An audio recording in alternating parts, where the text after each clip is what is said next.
So let me start by welcoming you to the Equality Republic.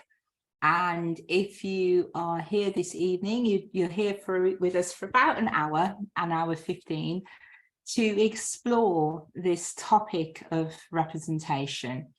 And we've actually entitled our session today, Representation as Good as It Gets. Before I kind of get into this, I just wondered how many people are Equality Republic members already. So wave your hands in the air if you're members of the Equality Republic or you have no idea what I'm talking about. Chloe, oh yes, there's a few people here. Sally is fantastic. Okay. So let me tell you a little bit about what we're trying to do here as part of this movement called the Equality Republic.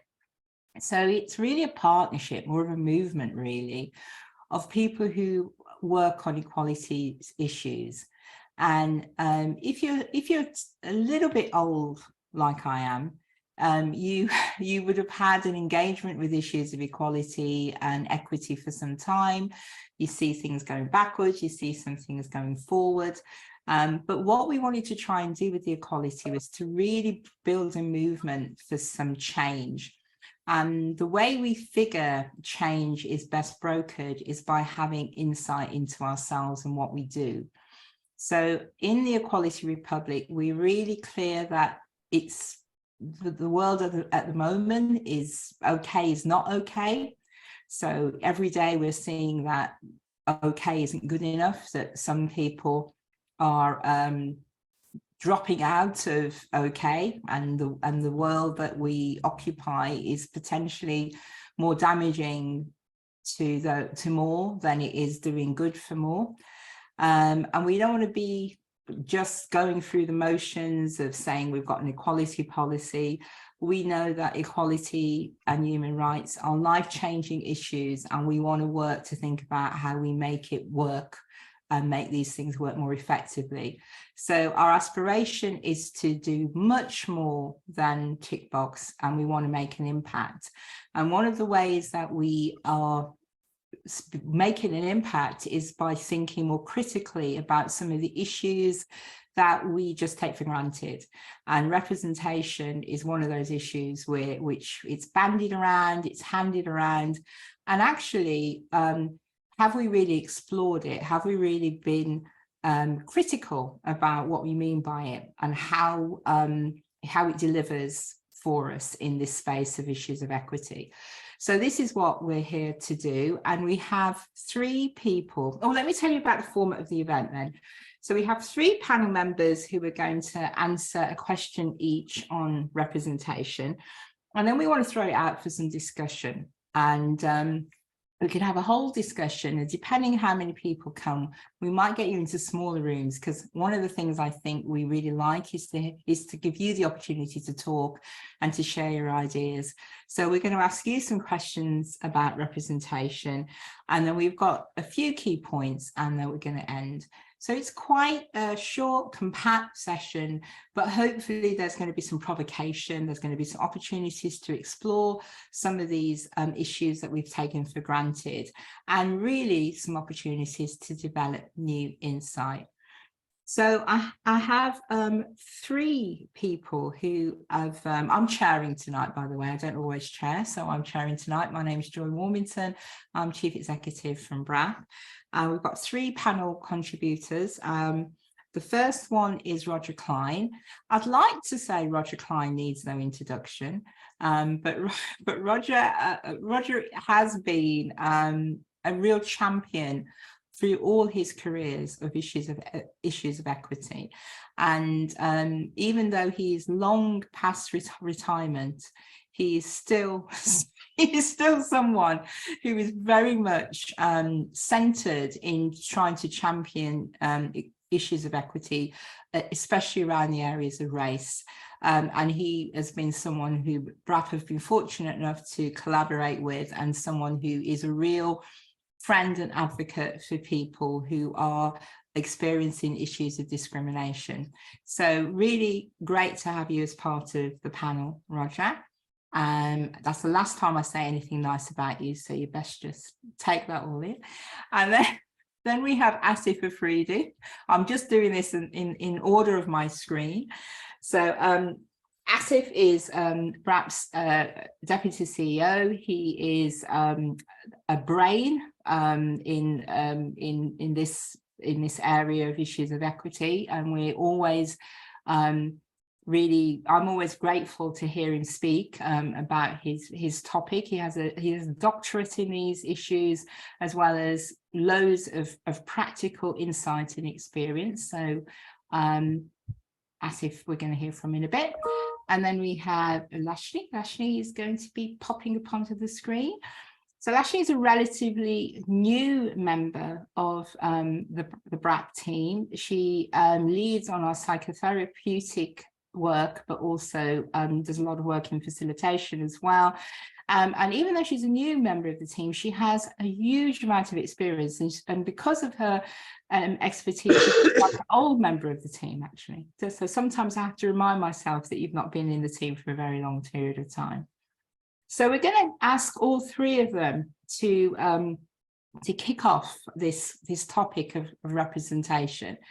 So I'm going to turn to Roger first, and I'm going to ask you a question, which I'd like you to answer as succinctly as you possibly can. We'll be here 10 minutes, folks. I just thought I'd let you know that. So Roger, I'd like to kick off by asking you, as a white man, do you feel that this country represents you?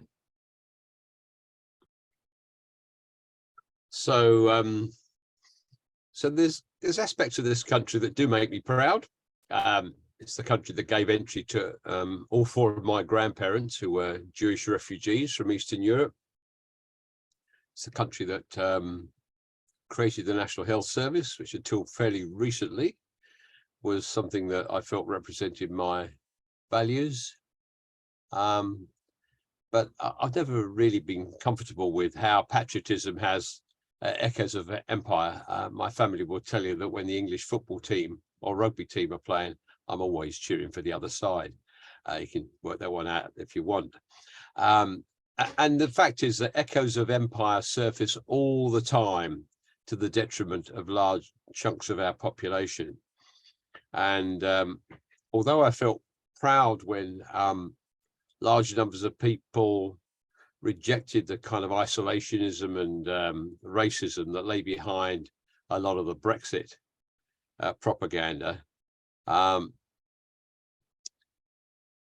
toxic nature of large aspects of our public life these days, and the failure of those who claim to represent the country, was just a real challenge. You know, we've got widening inequality on a completely ridiculous scale. Got brutal employment practices, where very large numbers of people at work and others are seen as a disposable cost instead of their kind of contributions and potential contributions being valued. Discrimination is rife and is normalized in many parts of public life, and we throw many of our older citizens onto a scrappy poverty and neglect. So I'm kind of conflicted. There are some really good things about this country, and I suppose the greatest is the number of people who I think do share in some form or another my values. But the fact is, every time you switch on the news these days, we're reminded we are led by scoundrels and thieves who come from all backgrounds and absolutely make the point that representation is not enough. I cringe every time I look at the TV and watch, Suella Braverman or Kemi Badnoch open their mouths and betray their fellow human beings as they mimic their white racist colleague. So I'm conflicted, really. I'm going to stop there. Thank you, Roger. There's a great set of points there. I'm going to move on to Lashni now. So Lashni, just picking up that question of representation and just digging in a little bit more to your experiences. So if you walk into a space where there's someone who looks like you, how do you feel? Is an extremely complicated question, because I have a number of things, so there is no static position for me on it. So I might feel safer, more this is one position that might take place. I might feel safer, more connected, assume some shared experiences, feel that I'm less alone in what might be a largely white space. So there are some particular aspects that might make me feel somewhat safer and more connected, and that can feel really valuable. Not just on a human, I mean, that minimizes it, not just on a human level, which I think is probably one of the most important levels, but also just in that there might be someone collegiate, someone shoulder to shoulder with me in some of the aspects of the work that I want to do around anti-racism. And a complicated question, because I have also walked into spaces where I've seen people who might look like me, who are absolutely nowhere aligned in the kind of work that I want to do, in the human values that I hold dear, in the kind of my expectation of shared experience and connection. So it really depends. That first feeling is kind of filled with a bit of apprehension, to be honest. Who am I meeting in the room? So we might look the same, but actually I don't really know who I'm meeting until we're really meeting. And then sometimes I still don't know, because depending on how we are conversing with each other, what the context is, I might learn some things that both make me feel really connected and really disconnected. So yeah, a complicated question, but an interesting one, because every time I walk into a room and see someone who looks like me, it makes me feel something about the fact we're both there. Great, thank you, and appreciate you opening up that question, actually. So it has lots of different angles to it, depending on but I like what you said, that it always makes you feel something. So let's explore that in a bit. And finally, Asif, if I can kick off by asking you a question. So maybe if you could explain your identity to us, and to answer that question about how do you feel you're represented in our society? Yeah, sure. Thanks. I mean, I guess on one level, I'm mixed heritage, so dad was Pakistani, mum's white British.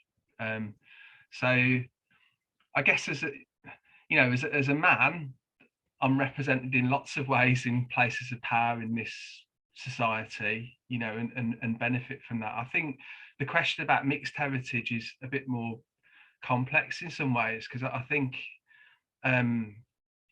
I'll be categorized in different ways by different people, so I don't think there are, for example, lots of British Pakistanis in positions of power that are able to challenge some of the issues around racism. And so I've been subject to kind of inequality typecast because of my name, for example. So that's one experience. But then also, I think on the flip side, I've also got relatively light skin. I've been exposed to aspects of like British culture, proximity to sort of whiteness in a number of ways, so where you sort of learn the rules of the game to progress as well, so I think there's and I think that's represented in lots of ways in positions of power. So I think being exposed to those two worlds is kind of interesting for me, but it's also quite emotionally challenging as well, because you don't feel like you're part of either culture in some ways, so I think I see representations, for example, of like white British culture, Pakistani culture on TV separately, but I'm not sure the sort of mixed heritage experience is always represented in kind of discussions about issues like race, for example. So I guess that's kind of where I'm at, really, in terms of whether I feel I'm represented. So if I stay with you a bit, Asif, and let's work backwards and maybe ask the same question of Lashni and also Roger. How do you want to be represented?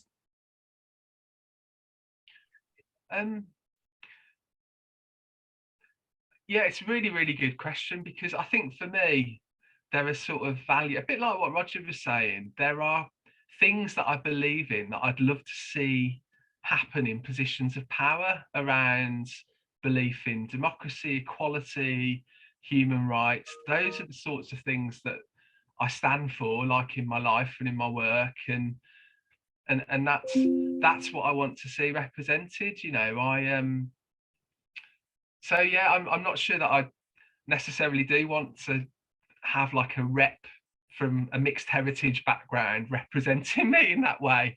You know, actually, it's more about kind of what I believe in, what I stand for.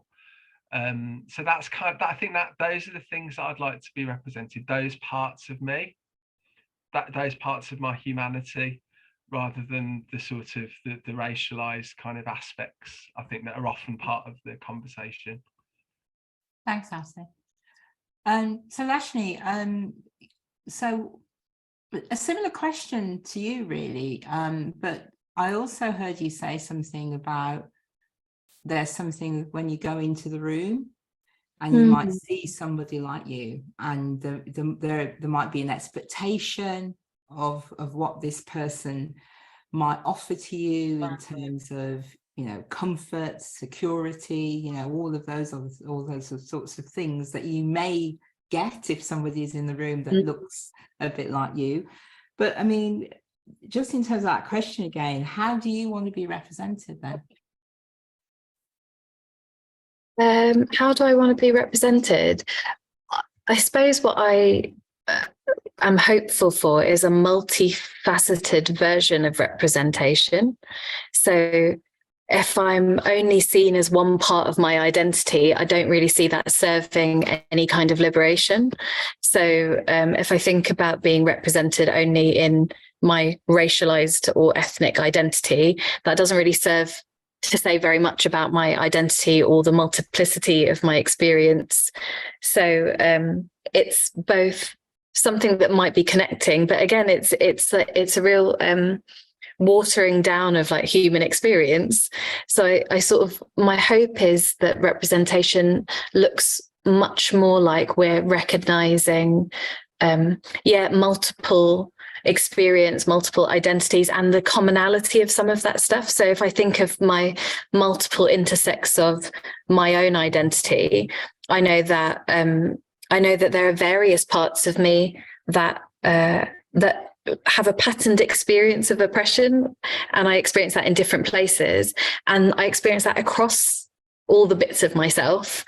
And so I suppose when I think about representation, I think of that as something more multi-dimensional, diamond-like, all the like different, you know, all the different edges and colors and qualities of that.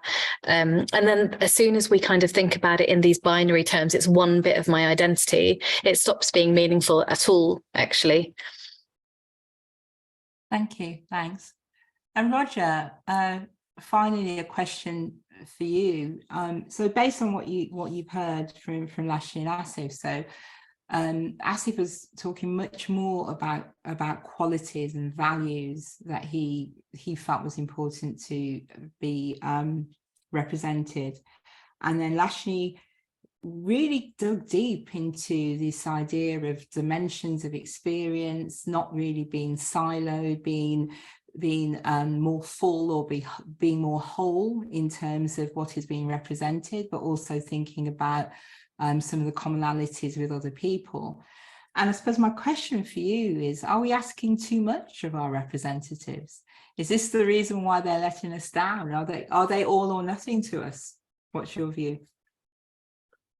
So I spent 25 years as a trade union official, often managing other trade union officials. So I know what I expected of people that I managed, or I know what I tried to do for people that I represented. So the first thing was competence. There's no point in having somebody who's really nice, who doesn't know what they're doing. There's no point in having somebody who simply takes you at your word and doesn't challenge you, because if they don't challenge you, you're going into the room naked, so to speak, when somebody else does challenge. So you want someone who is going to believe you, understands where you're coming from, is going to challenge you, but equally shows compassion and kindness and empathy with what you stand for, as well as what you are saying.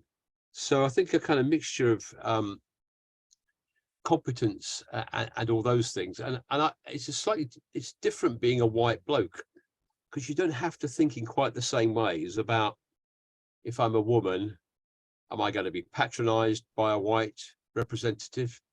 Am I going to have someone who just doesn't understand where I'm coming from, who is nice to me, when actually what I need is somebody who's going to challenge me so that we can make the case better? And if I was black, all that stuff about, I don't have to deal with all that stuff about, can I really say to Roger what I really want to say in case he gets upset about it? That doesn't sort of happen. That's not something that happens to me. But I know. Are you finished? Not quite. Lots of people who, as my line manager, lots of people who represent are really bad at those things. They don't ask or challenge because they don't want to upset. They don't really understand where people are coming from.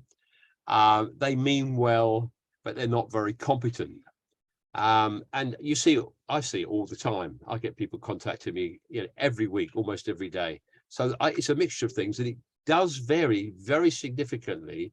If you're a white bloke, you don't have to handle those other issues. On the whole, you don't have to handle those other issues that you might do if you're a woman, or if you're gay, or if you're disabled, or if you are from a BME background. So I think you're saying, thanks, Roger. I think you're saying something there about power and how power works, and how power takes a view about what can be represented and how it's represented and who represents.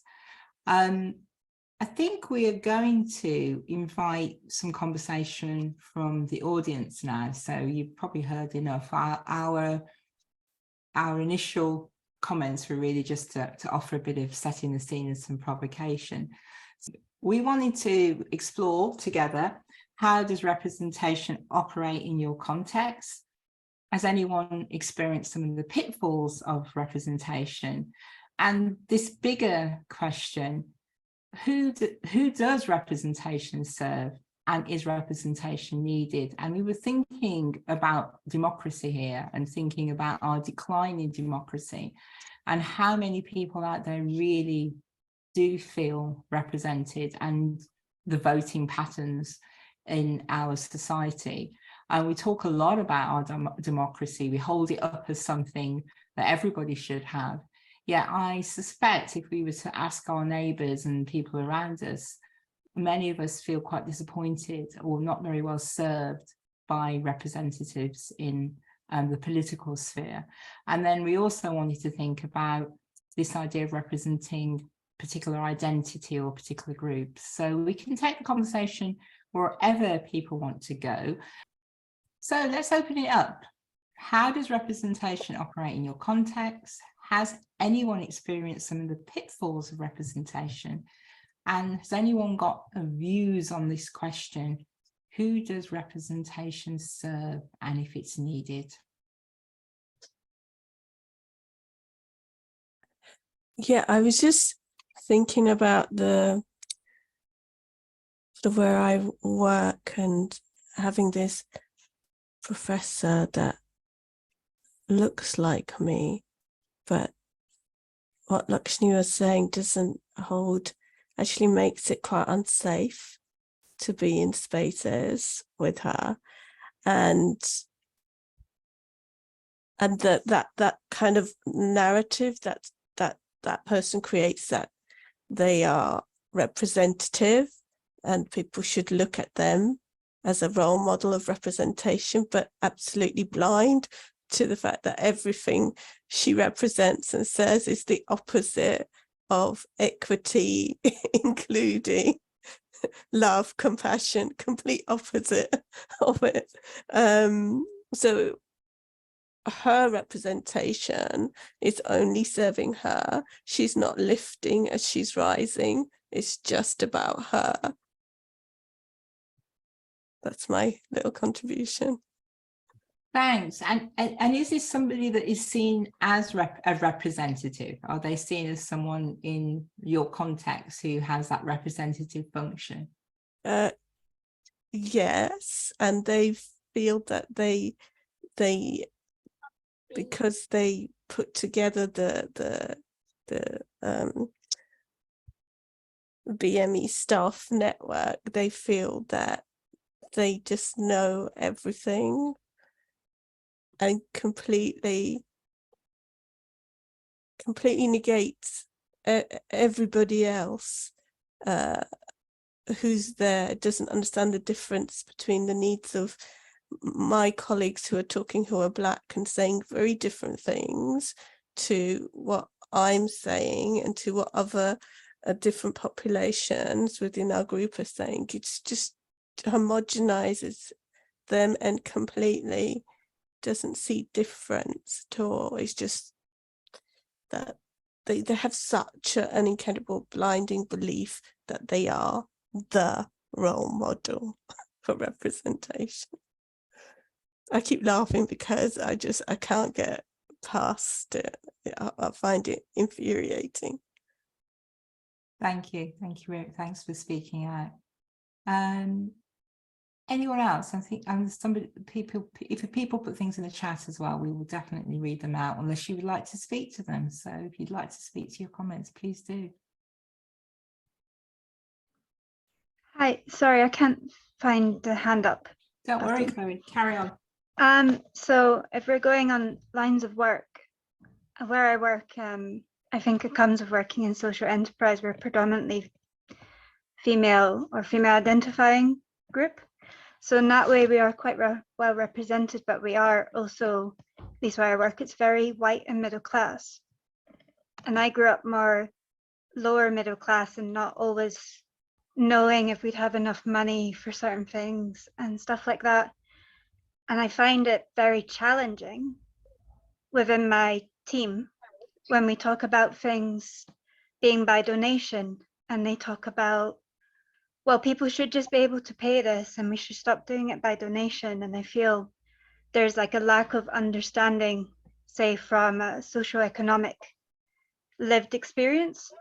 Also, having been someone who's lived in a car with no money, I find it extremely challenging to have them understand these concepts.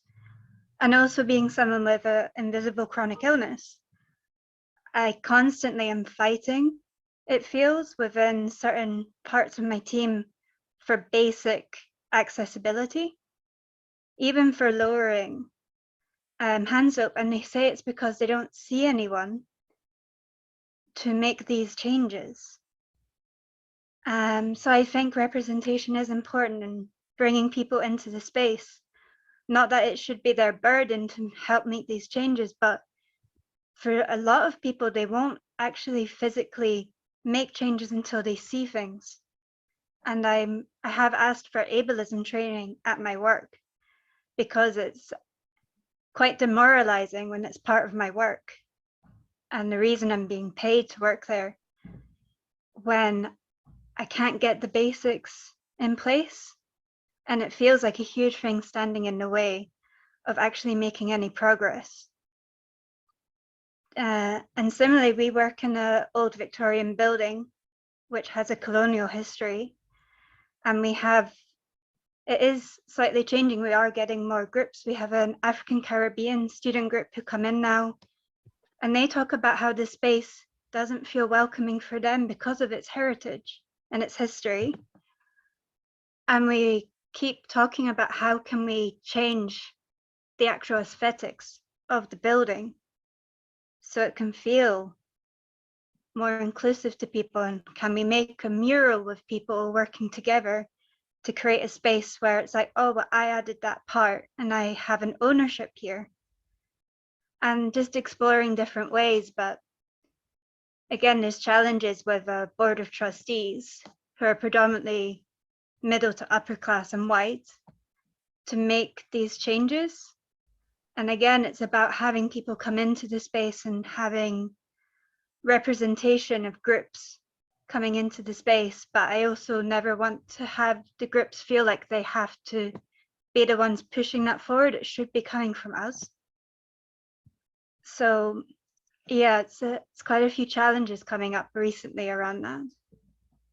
Thanks, Chloe. So I think you're saying something quite important about hidden difference, but also about what visibility can offer as well. So both of those things are tensions. I'm going to murder poor Arashaki's name. I've now said it absolutely wrong. How is it? How do I say it? That's fine. It's Arya Rakshita. It's Arya a Rashida. name, so it's. I Yeah. like it. It's got Thank a you. lovely. It's got a lovely ring to it. I wish I had the fluency to say it as well as you did. So, Aaron, would you like to make your point? Sure. I think this is a really interesting topic because I'm based in a faith-based context where we're trying to encourage more people of colour through our centres, through our doors. And we've purposefully, well, the steering committee that I work with, we've purposely moved away from representation because we feel that it helps. Well, it doesn't serve anyone other than those that don't want to see change. And what I mean by that is that, getting more people of colour through our doors, learning to meditate, perhaps beginning, to get involved with us, doesn't actually challenge the status quo that we're in at the moment. It almost needs with it change that's happening at the heart of, I suppose, what we call white awareness of the issue. And that's, so we're taking this kind of two-pronged approach within our faith-based tradition to varying kind of impact, really. And it is a very slow, we are in it for the long game, basically. We know that this is kind of going to take 5 to 10 years at the very least in terms of trying to shift a perspective away from representation that actually could end up being more harmful than it is of service to people of colour. That's really interesting. How are you doing that shift then? So you're moving away from the hanging on to the coattails of representation towards doing what? Okay, so what we're doing is we're an international faith-based organisation. So there's a lot of work happening in the States. Our brothers and sisters and siblings in the States are doing a lot of work around, well, what is white awareness and how can it be revolutionary? How can it help us on our spiritual path? And, you know, as Buddhists, that's what we're looking for. We're looking at how we can break free of some of our conditioning around some of these things. So what are the things that we need to wake up to in terms of the water that we swim in, and how that affects people of colour as well as our white allies and more generally society generally.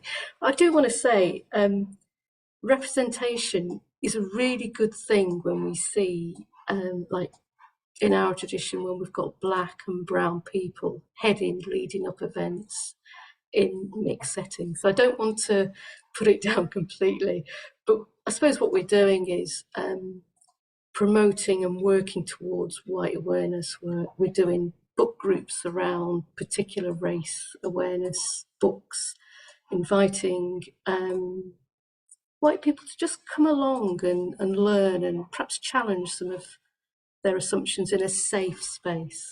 And that's what's important to us. It's creating safe spaces where we're starting where we're at.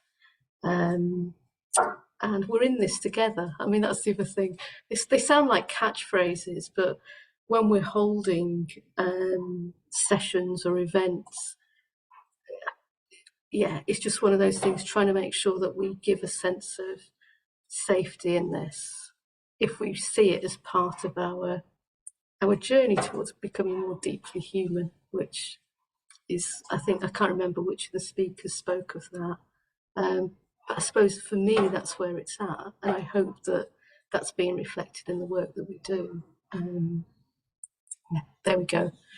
But I think representation isn't, it gets us only so far in terms of serving our communities. Thank you. Can I just ask, does anyone have a target around representation, and are you meeting it?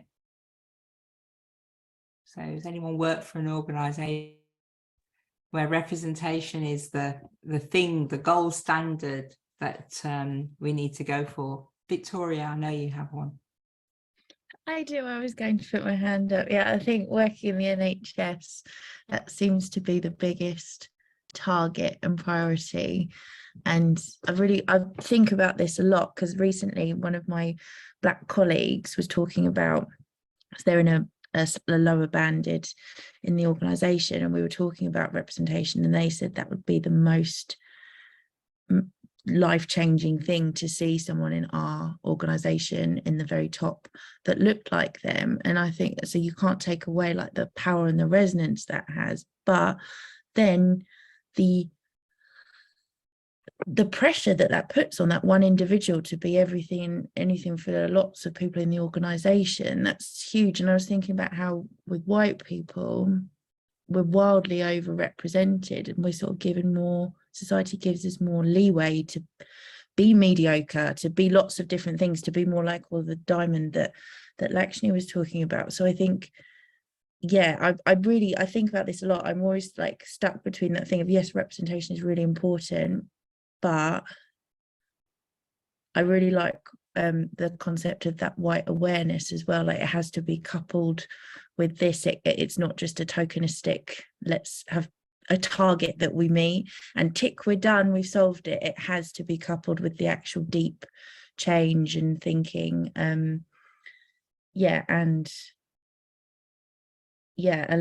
Giving space for people to be lots of different things. I think that's where I am in my thinking. Okay. Anyone else? I just wanted to Faith, yes, do come in. You're on mute, Faith, so you might need to. It's all right. We have to say that at least once a day. Can you hear me? Because I've had some problems with my sound today. Yes, we can. Can you hear us? Yes, I can. Yeah, I was just going to say, this is a really interesting conversation for me, actually. I'm very much in the space where I was recently within the academic space, within academia, and I've moved now into the position of funder. So now I'm at the Wellcome Trust. And I find this a really interesting conversation, because I think for a lot of my earlier career, it was all about representation, being like the Black academic in the space where there was very few people that looked like me. And for a long time, it was that journey of, I just wish there was someone here. And over time, that is changing, and we are seeing an increase.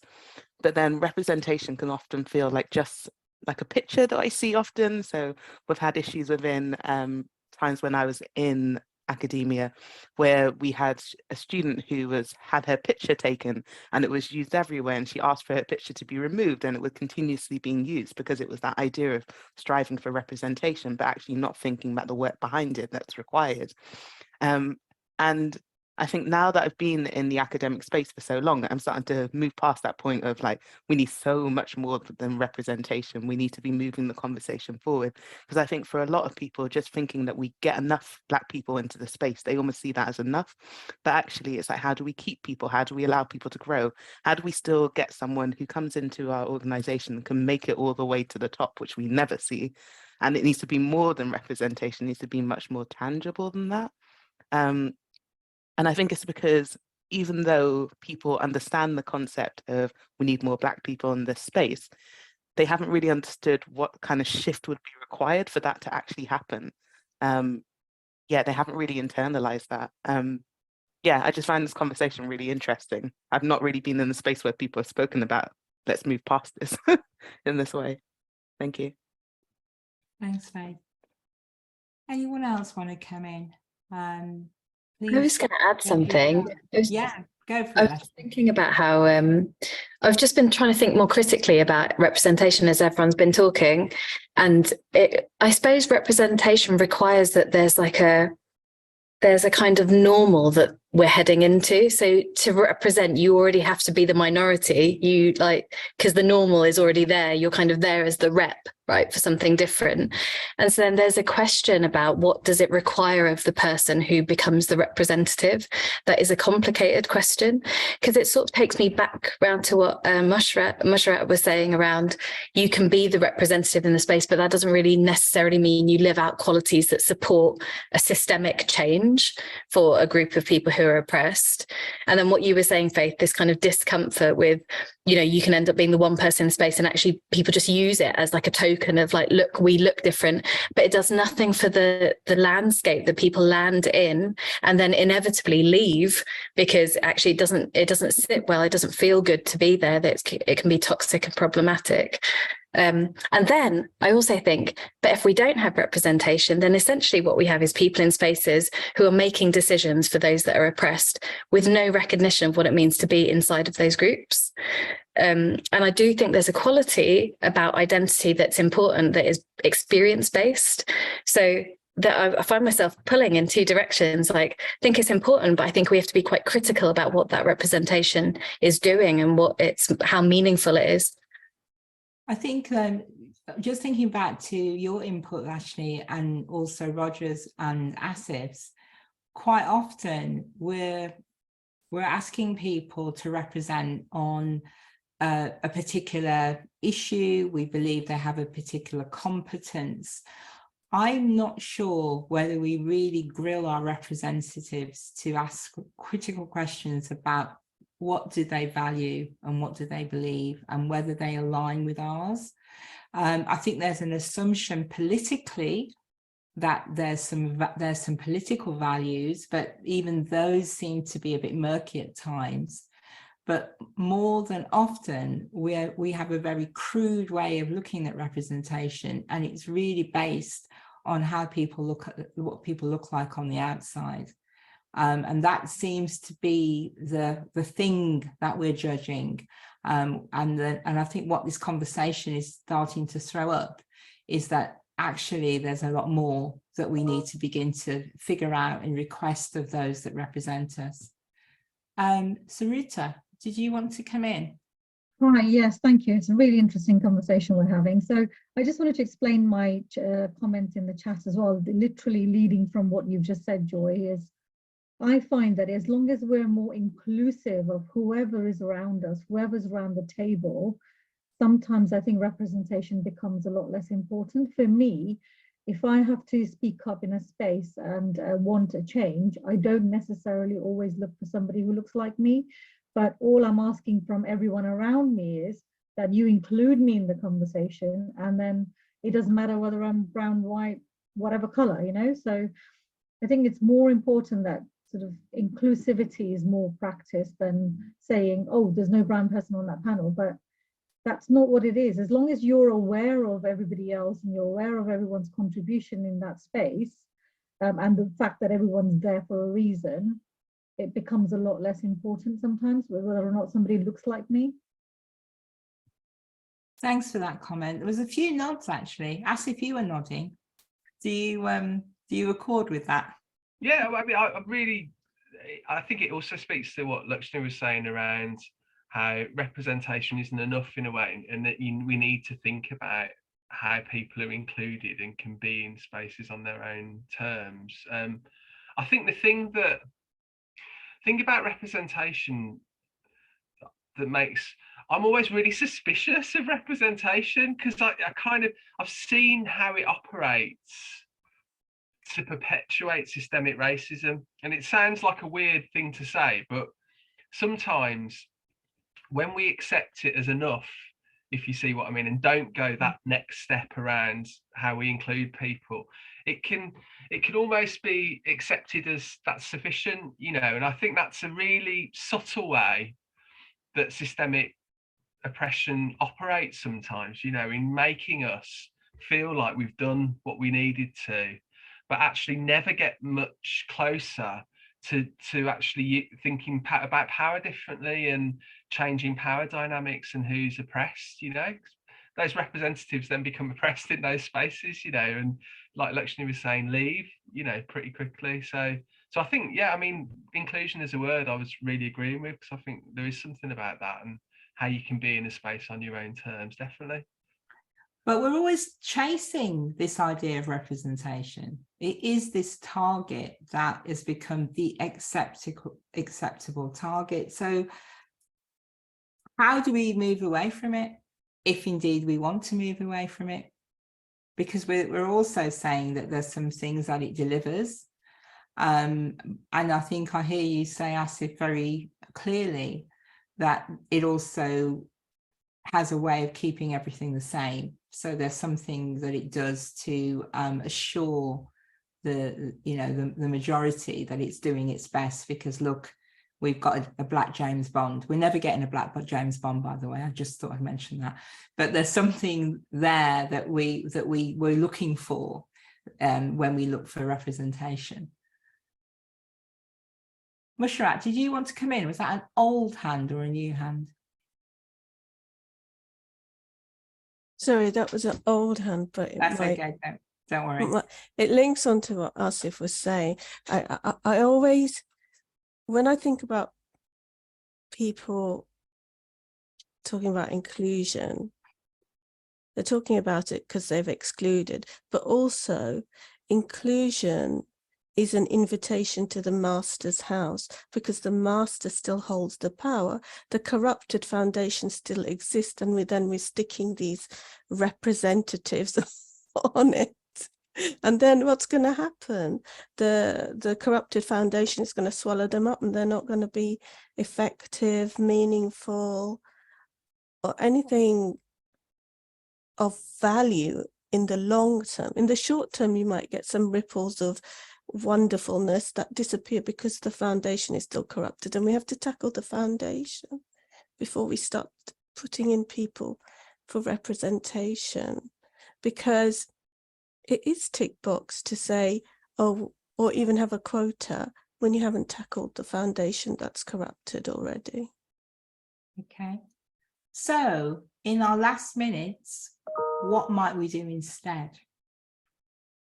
What can we offer as ways of being able to challenge some of this status quo that everybody is also saying that needs to be challenged, to deal with this issue that doesn't feel very inclusive, and that something that representation does offer, to address the fact that individuals are sometimes very self-centered, and they're not actually very good representatives, either because they don't have the skill or the competence, or they're just into their own agenda. So what are the things that we might need to do to take this forward? Cheryl. Good, you can answer that whole question. Go for it, Cheryl. I am absolutely not. I really liked what the previous speaker talked about in terms of the positionality, but I'm a pragmatist sometimes. And one of the things I think in answering that question, like what we have to do, we've got to deal with the messiness of it. This is an imperfect system that's actually been designed to kill most people and preserve a few. That's the reality of it. So somehow we have to kind of work collegiately to get some understanding about, so okay, so what do we do with our power? Because we could be sitting here in another, I mean, we've been having these conversations my entire career, and we still haven't reached a position on it. And I feel that one, on a personal and professional level, I've had to jettison the nice warm feelings of representative connection and collegiateness in favour of political clarity and values. So that has meant that I will actively challenge people who look like me, sound like me, come from the same place as I have, in favour of somebody who doesn't, if I feel like the direction of travel from what they're saying and doing is going to liberate me and mine. I think we need to be able to talk truth to power. And I know that's a really well-worn adage, but I swear to God, I get so triggered when I see people trying to use the energy of oppressed people to do things that aren't purposeful. So, you know, this phrase, working in an anti-racist way, has become really popular. I've had people who, you know, you see on their LinkedIn, I'm an anti-racist trainer. I don't think they know anti-racism, but jumped up and slapped them. And that's from right across the piece. So there's something about, if we're really serious about tackling this stuff, it requires us individually and collectively to work harder and better. And the other thing that we need is we need some leadership in this. And I think it's really hard to stand out and offer leadership in this space, because the minute you say something, there is 1,000 people that will say that you're wrong. But I don't believe we're going to get there unless we operate in a way that's more cohesive, that's more clear, and also that we're willing to offer and lend our energy, both psychic and physically, to things that we think are going to dismantle this stuff. Thanks, Cheryl. That's a great kickoff. I'm going to go to the panelists now. So Roger, Lashley, Asif, what do we need? What do we need to change some of this for the better? Roger. You're on mute. Don't worry.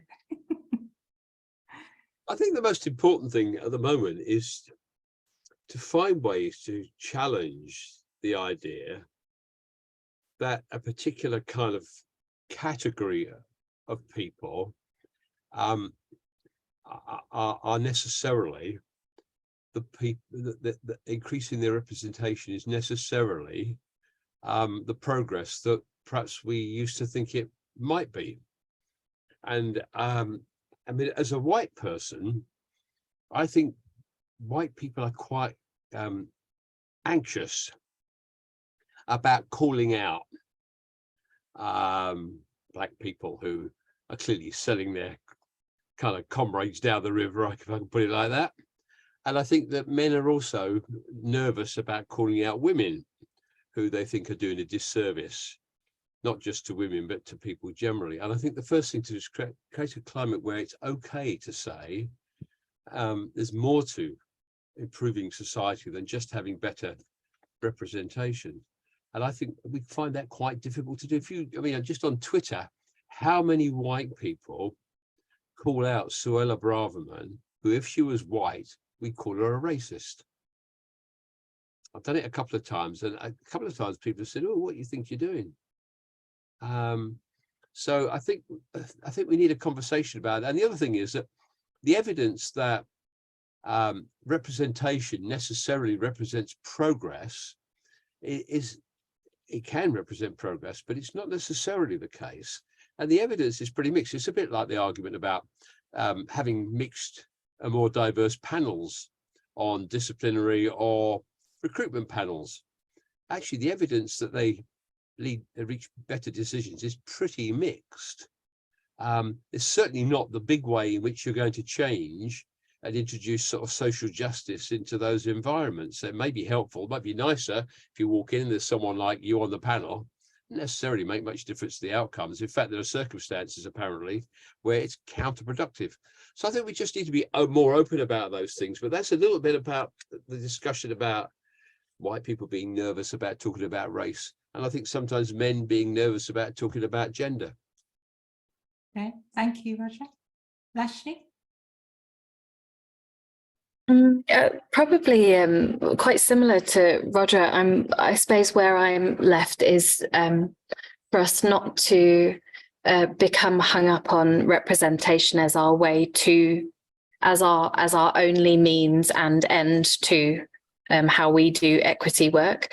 So I think it disinvests us from being more critical about what's already at play in the systems that are problematic, and how do we attend to that with more courage, more thoroughness, so that we can.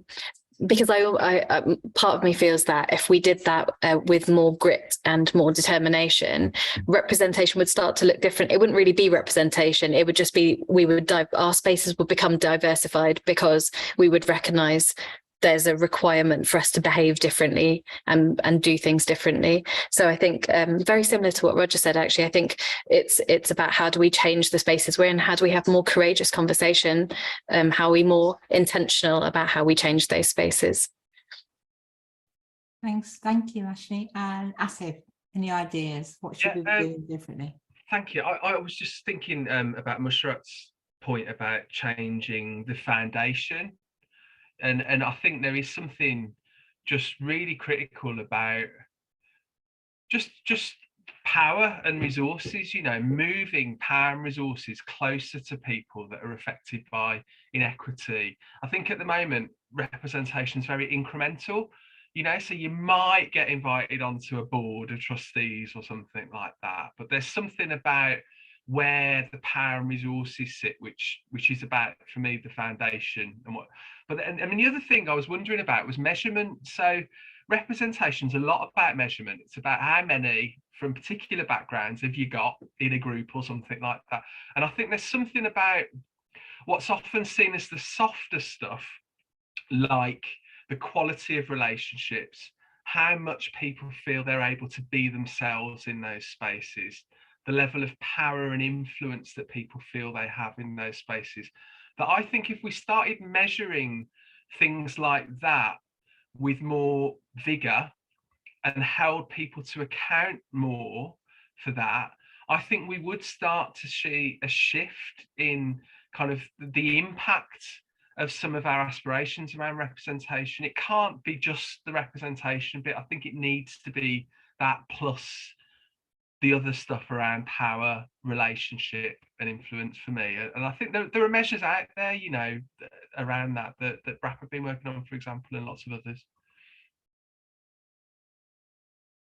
Okay, great. So I think that's possibly it for this evening. I hope that you've enjoyed the conversation, and we can get well, that we've been able to at least been able to air some of our concerns, and some of the conversation has led to some stimulus around this topic.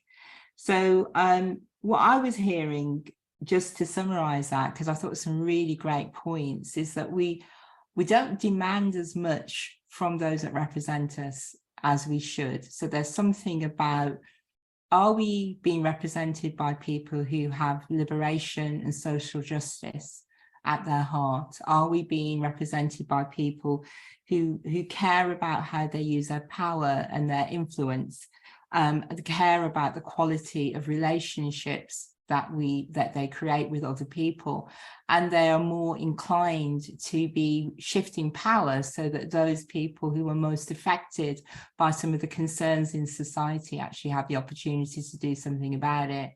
So there was something that Cheryl said about speaking truth to power.